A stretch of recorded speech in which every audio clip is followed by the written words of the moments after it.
Beberapa usulan dari RT dan kelurahan disampaikan dalam musrenbang di Kecamatan Kalidoni, di mana usulan masih banyak mendominasi pembangunan infrastruktur jalan dan saluran air.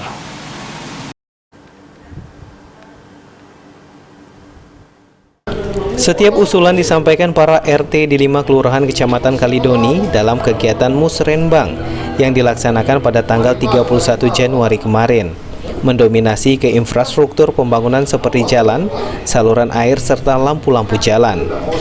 Atas hal tersebut, menurut Camat Kalidoni Muhammad Rahma Jaya Putra mengatakan bahwa kegiatan musrenbang bukan saja terkait infrastruktur pembangunan, tetapi ada juga bidang kesehatan serta pendidikan.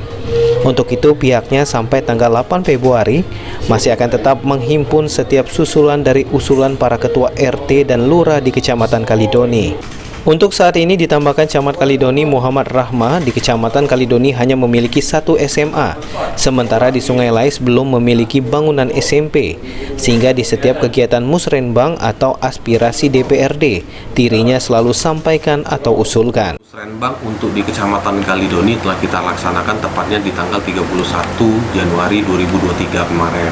Jadi hampir rata-rata di Kecamatan Kalidoni kita memiliki 5 kelurahan, mereka hampir rata-rata RT RW ini mengusulkan terkait dengan infrastruktur.